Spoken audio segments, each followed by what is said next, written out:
Guys, welcome back to our channel Knowledge Shell. अगर आप इस चैनल पर नए हैं तो सबसे पहले जाकर आप चैनल को सब्सक्राइब कर दीजिए, क्योंकि हम इस चैनल पर प्रोवाइड कराते हैं बेस्ट कंटेंट। तो लेटेस्ट अपडेट के लिए नॉलेज शेल को सब्सक्राइब करें और पास में लगे बेल आइकन को दबाना ना भूलें, ताकि आपकी कोई भी वीडियो मिस ना हो और आपको वीडियो का नोटिफिकेशन मिल जाए। मुझे उम्मीद है आपने हमारा रिप्रोडक्शन चैप्टर का लास्ट लेक्चर देख लिया होगा। अगर आपने लास्ट लेक्चर नहीं देखा है तो सबसे पहले जाकर आप आई बटन पर क्लिक करें और उसे देख लें। तो बिल्कुल भी टाइम वेस्ट नहीं करते, स्टार्ट करते हैं अपना अगला लेक्चर, जो कि होगा हमारा मेंस्ट्रुअल साइकिल के ऊपर। ठीक है, और साथ ही साथ हम इस चैप्टर में कवर करेंगे रिप्रोडक्टिव हेल्थ। तो देखिए, what happen when the egg is not fertilized. तो हमारी एनसीईआरटी में एक क्वेश्चन दे रखा है कि क्या होता है अगर एग फर्टिलाइज्ड ना हो। मींस जैसे कि आप देख सकते हैं, ये हमारा फीमेल का रिप्रोडक्टिव पार्ट का स्ट्रक्चर है। अगर हम देखें तो यहां पे वेजाइना होगी, ये सर्विक्स है, ये यूट्रस है, ये फैलोपियन ट्यूब है। तो अगर हमारा एग फर्टिलाइज्ड नहीं हुआ, मींस स्पर्म जो था वो जाके एग के साथ फ्यूज नहीं हुआ, तो उस एग का क्या होगा उसके बारे में अब हम जानेंगे। तो ovary release 1 egg every month. हमें पता है कि जो ओवेरी है वो हर महीने में एक एग प्रोड्यूस करती है, एक एग निकालती है। Uterus prepare itself every month to receive a fertilized egg. तो भाई देखिए, जब ओवेरी ने एक एग निकाला, एक एग रिलीज करा, तो यूट्रस क्या करता है? यूट्रस तैयारी करता है कि वो फर्टिलाइज्ड एग को क्या कर सके, ले सके। तो यूट्रस क्या करेगा? फर्टिलाइज्ड एग को रिसीव करने के लिए तैयारी करेगा। It's lining became thick and spongy. तो यूट्रस की जो लाइनिंग होती है, यूट्रस की जो दीवारें होती हैं, वो मोटी हो जाएंगी। ठीक है, स्पंजी हो जाएंगे, उनके अंदर ब्लड वेसल्स काफी विकसित हो जाती हैं।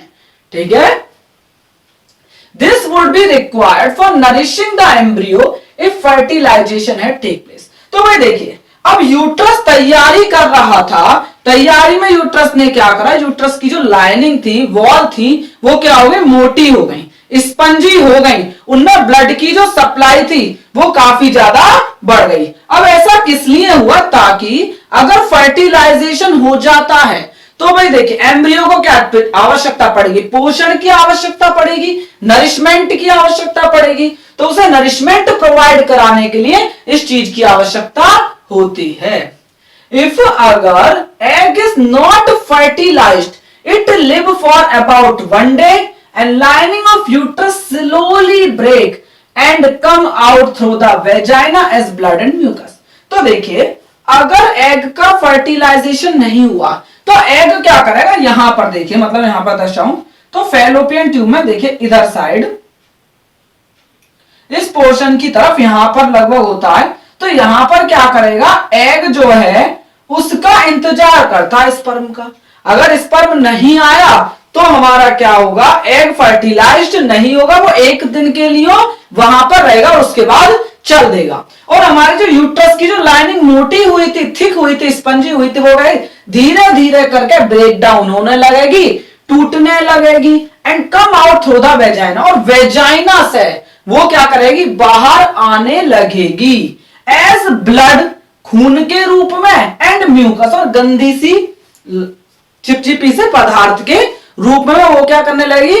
वेजाइना से बाहर आने लगती है। This cycle take place every month and known as menstruation.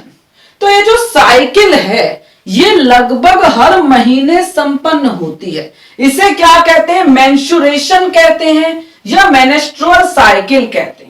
अब मेंस्ट्रुअल साइकिल जब स्टार्ट होती है तो उसके बाद लगभग 2 से लेके 8 दिन तक वो चलती है और उसके बाद बंद हो जाती है। अब आते हैं सबसे पहले मेनार्क।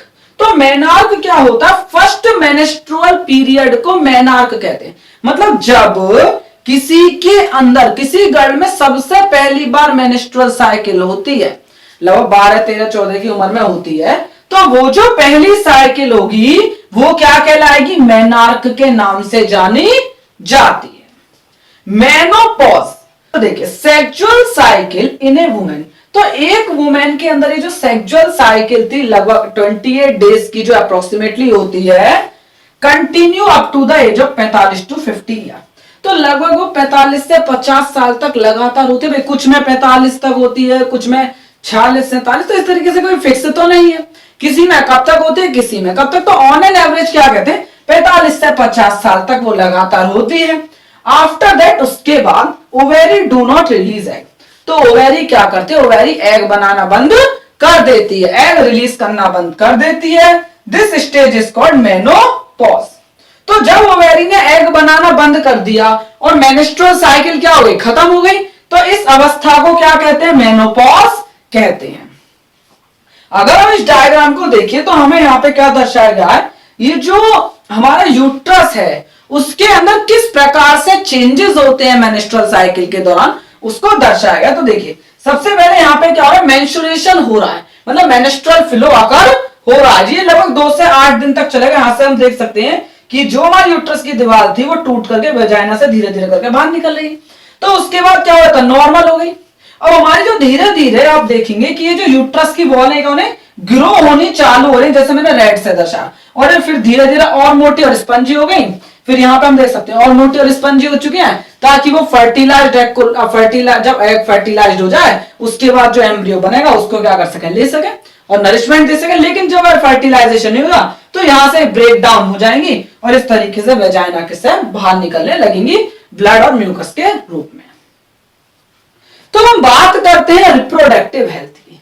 तो रिप्रोडक्टिव हेल्थ क्या चीज है भाई, देखो अगर हम बात करें तो हमने क्लास 9th में चैप्टर पढ़ा था why do we fall ill, तो हमने उसमें हेल्थ की डिफाइन पढ़ी थी। तो हेल्थ क्या था, health is a state of, health वो अवस्था होती है जब हमारा शरीर शारीरिक, मानसिक और सामाजिक तौर पे क्या होता है, एकदम अच्छा होता है, फिजिकली, मेंटली और सोशली एकदम अच्छा होता है। लेकिन हमारे यहाँ पे एक और एस्पेक्ट आता है पूरी तरीके से हेल्दी होने के लिए, रिप्रोडक्टिवली हेल्दी होना भी आवश्यक है। सपोज करिए कोई व्यक्ति है, मतलब कि कोई कपल है, वो उसके काफी ज्यादा मतलब कि खूब हष्ट पुष्ट है वो, ठीक है, काफी अच्छी क्या है उनकी जॉब वगैरह अच्छी है, समाज में इज्जत वगैरह है, लेकिन उनके कोई भी अंदर की 7-8 साल हो चुके, कोई बेबी नहीं है। तो मतलब वो क्या रिप्रोडक्टिवली अनहेल्दी है, अनफिट है, ठीक है, कोई ना कोई प्रॉब्लम होगी या तो फीमेल में या मेल में। तो उसी के बारे में थोड़ी बहुत स्टडी करते हैं। तो reproductive health means A total wellbeing in all aspect of reproduction, मतलब रिप्रोडक्शन के प्रत्येक एस्पेक्ट में क्या होना, हेल्दी होना रिप्रोडक्टिव कहलाता है। अब एस्पेक्ट कौन कौन से हो सकते हैं, फिजिकल हो सकता है, इमोशनल हो सकता है, सोशल हो सकता है और बिहेवियर हो सकता है। तो जब कोई भी व्यक्ति है वो हमारे रिप्रोडक्शन के, ठीक है, प्रत्येक एस्पेक्ट में एकदम अच्छे से हेल्दी होगा, फिजिकल, सोशल, इमोशनल और बिहेवियर हर तरीके से अगर वो फिट है तो हम उसे कहेंगे कि वो रिप्रोडक्टिवली हेल्दी है, वरना वो रिप्रोडक्टिवली हेल्दी नहीं है।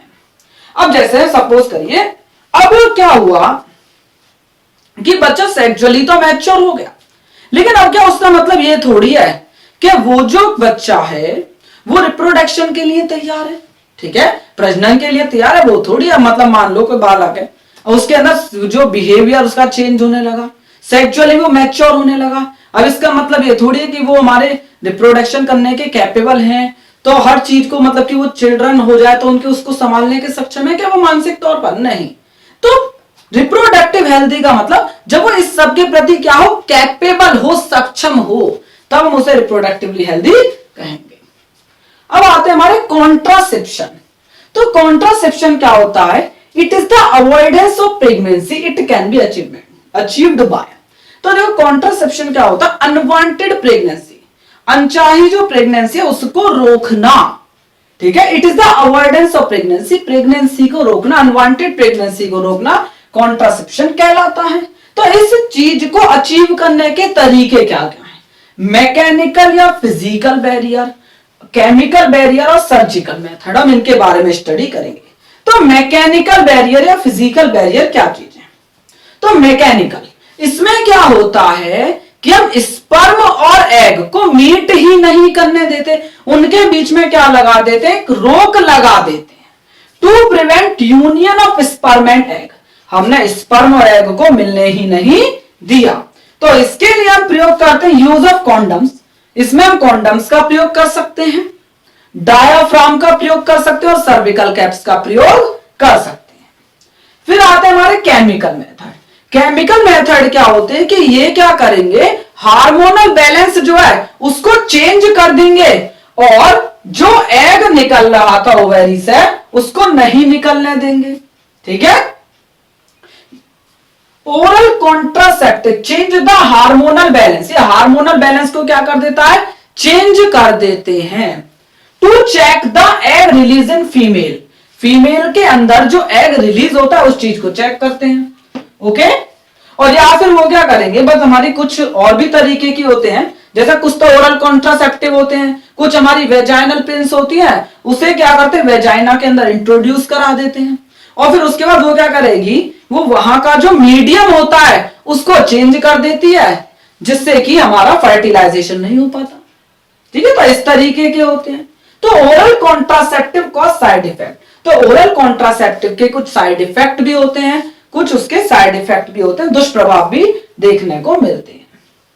इसके बाद आते हैं हमारे सर्जिकल मेथड, लूप और कॉपर्टी। तो कॉपर्टी या लूप क्या होता है कि हमारा एक डिवाइस होता है छोटा सा, ठीक है, जिसे क्या कराते हैं फीमेल के यूट्रस में, मतलब कि फीमेल के यूट्रस के अंदर प्लेस्ड करा जाता है, उसे रखा जाता है, बाय डॉक्टर्स के द्वारा ये रखा जाता है। प्लेस्ड इन यूट्रस, तो यूट्रस के अंदर से हम क्या कर देते हैं, प्लेस कर देते हैं। प्रिवेंट प्रेगनेंसी, और ये प्रेगनेंसी को रोकता है। तो अगर मैं आपको बताऊं तो इस तरीके से होता है, देखिए जैसे हमने फीमेल का रिप्रोडक्टिव ऑर्गन बनाया,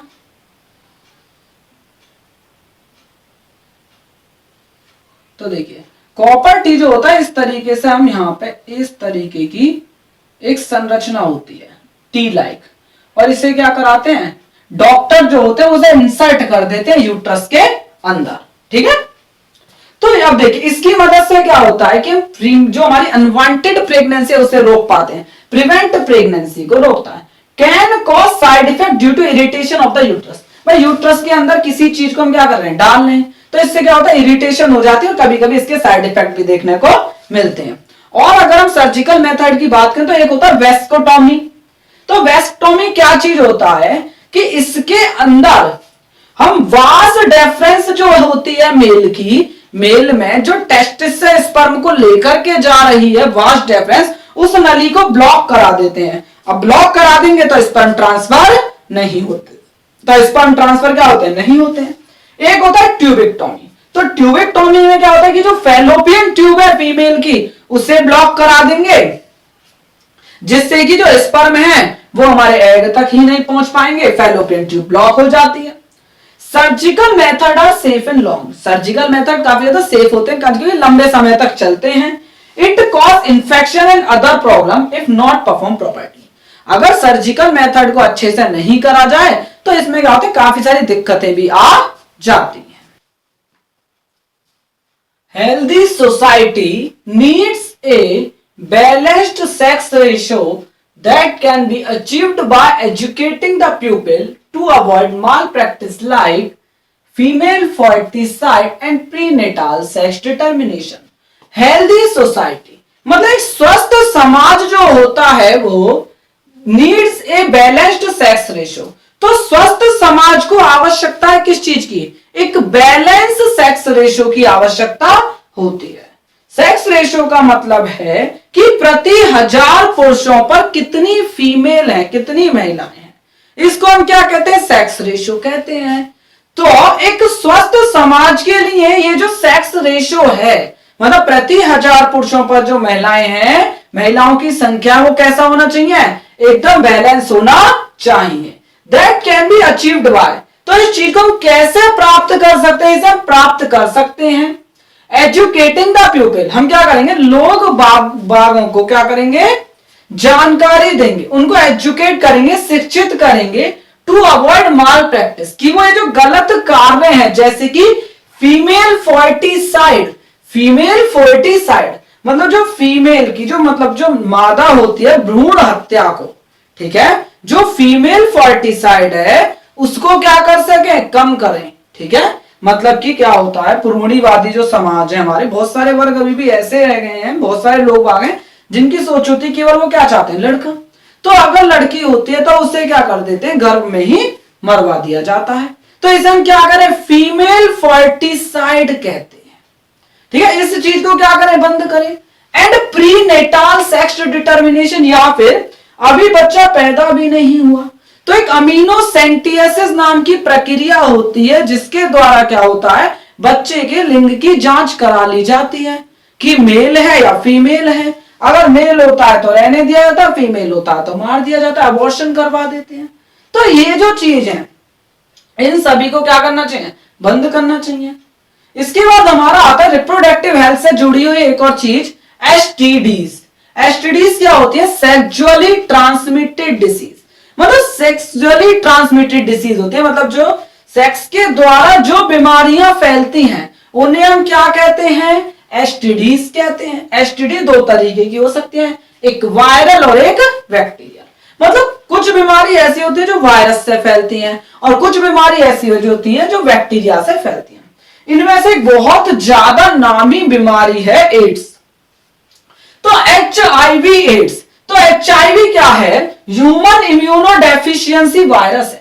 HIV वो वायरस है जिसकी वजह से एड्स होती है। एड्स क्या, acquired immunodeficiency syndrome.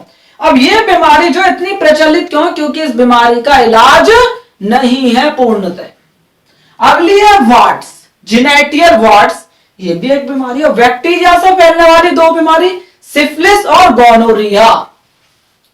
STDs are communicated during unsafe sexual contact. तो एसटीडी कब फैलने के चांसेस होते हैं, जब सेक्सुअल कॉन्टैक्ट करें, लेकिन कैसा, अनसेफ, उसे प्रोटेक्टेड ना करें, ठीक है। अनसेफ सेक्सुअल कॉन्टैक्ट के दौरान एसटीडी फैलने के सबसे ज्यादा चांसेस रहते हैं। तो एसटीडी से बचने का एक जो सबसे सरल और सबसे आसान तरीका होता है वो क्या होता है, यूजिंग कॉन्डम। तो जिस समय हम सेक्स करते हैं उस दौरान अगर कॉन्डम का प्रयोग करते हैं तो उससे क्या होता है कि ये जो एसटीडीज के फैलने के चांसेस है सबसे कम हो जाते हैं। Help to prevent transmission of many of this infection, तो बहुत सारे इन्फेक्शन को क्या होता है, फैलने नहीं देता है, टू सम एक्सटेंड, काफी हद तक। तो गाइस फाइनली हमारा रिप्रोडक्शन वाला चैप्टर यहीं पर फिनिश होता है। अगर आपको वीडियो अच्छी लगी हो तो वीडियो को लाइक करें, शेयर करें और चैनल को सब्सक्राइब करें। हमारा जो अगला लेक्चर होगा वो होगा हमारा मैग्नेटिक वाले चैप्टर से, जो कि हमारा फिजिक्स के पोर्शन से रहेगा। तो तब तक के लिए आप इस चैप्टर के एनसीईआरटी के सवालों को एकदम अच्छे से कर लें और एनसीईआरटी की एकदम लाइन टू लाइन रीडिंग करें। Thank you.